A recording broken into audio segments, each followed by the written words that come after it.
Anyong mga kabusan, pupunta nga tayo sa extremely and exciting adventure na kinagigiliwan ng mga tao dito sa Busan tuwing summer season. Tama kayo mga kabusan, dito yan sa may Lotte Water Park. Dito pa nga lang sa bungad sa may entrance ay napakadami na ng tao at mahaba na ang pila. Bale, nagkayaan nga kami dito ng mga kasama ko dito sa bahay at sikat yan ba mga kabusan. Panigurado, kilala niyo na siya.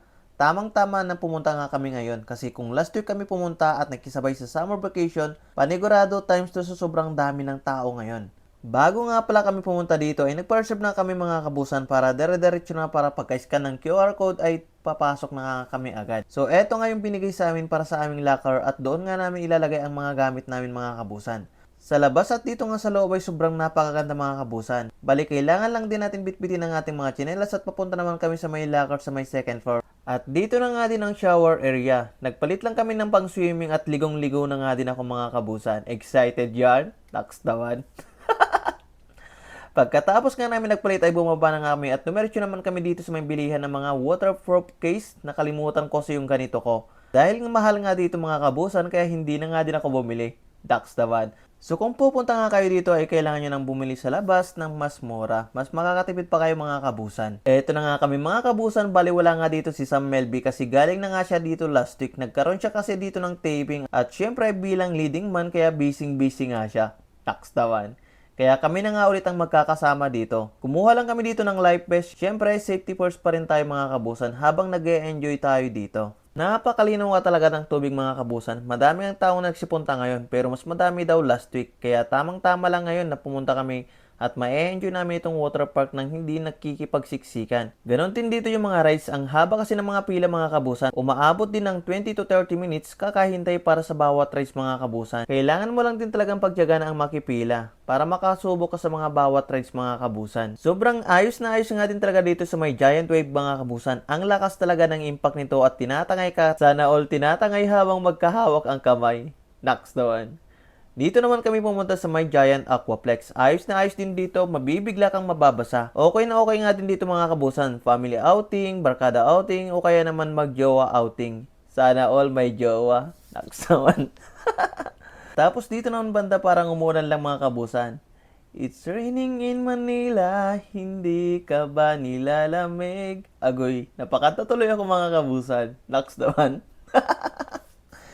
Dito pala mga kabusan, maluwang ito. Meron pang indoor at meron pang outdoor. Meron din mga pang bata na pool. Siguradong sigurado na mag-e-enjoy talaga ang mga bata dito.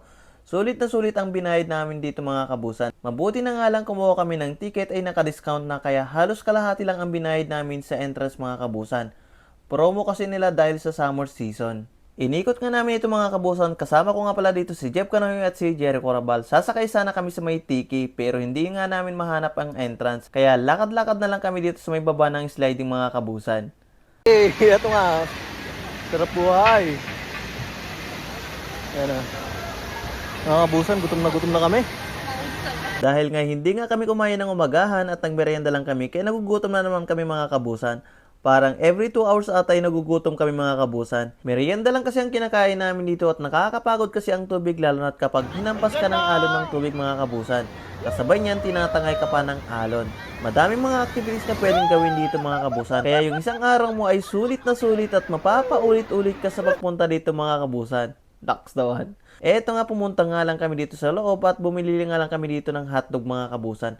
Gutom na gutom nga talaga kami mga kabusan. Mabuti na lang itong sausage nito ay masarap. Samahan mo pa ng ketchup at saka spicy sauce. Yummy. Tapos bumalik na nga din kami dito sa may giant wave mga kabusan. Sobrang nakaka-enjoy talaga lalo na kung mahilig ka talaga sa extreme na mga rides mga kabusan. Nandyan na!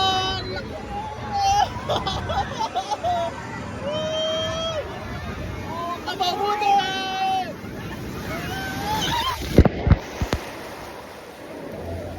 Yan yung mga kabusan.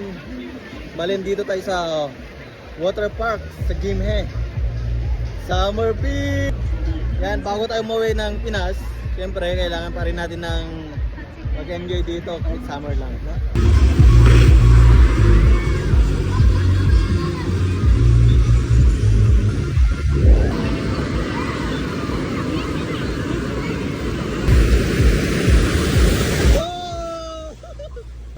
Karin ka ito. Hey! ito nga yung mga ibang rides na sinubukan namin. Ang rafting, mahaba din itong iikutan nito mga kabusan.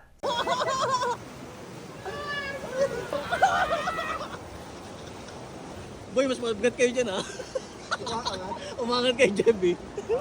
Umangat kayo dyan. Hi, hi. Hello!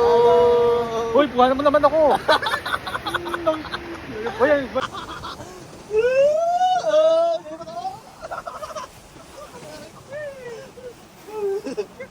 Ay, tapos na, boy. Uwi na tayo. Saka naman namin sinunod ito at di ko nga lang din alam ang pangalan nito mga kabusan. At isa nga ito sa masaya at nakaka-enjoy. Nakatatlo o apat ata kaming pabalik-balik dito mga kabusan.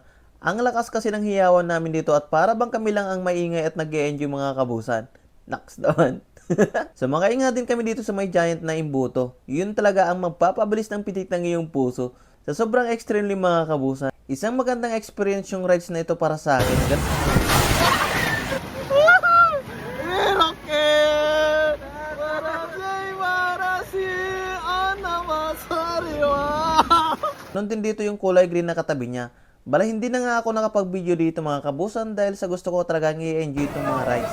Kaya binalik ko na nga din sa may locker yung phone ko at hindi ko na nga din ako nakapag-video dito kasi nga kailangan humawak sa may hawakan para safety at wala na nga akong lagay ng cellphone. Kaya mas okay na din na binalik ko sa may locker nang sa ganun safety din ang phone ko. Mahirap na baka malaglag din sa may tubig.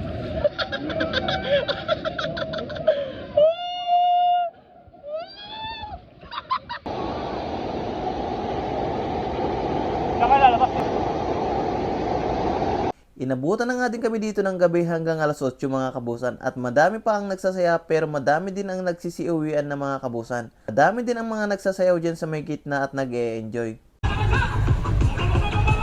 Habang nag-aantay nga kami ng bus dito sa may tapat ng Lotte Water Park nang biglang merong fireworks, sulit na sulit talaga itong araw na ito mga kabusan. Kung umabot ka nga sa puntong ito, ibig lang sabihin niya na itinapos mo ang kabusan. Sana nag-enjoy din kayo sa ating Lotte Water Park Adventure. Kung nagustuhan mo, maaari mo itong i-share. So hanggang dito na lang ang ating vlog mga kabusan.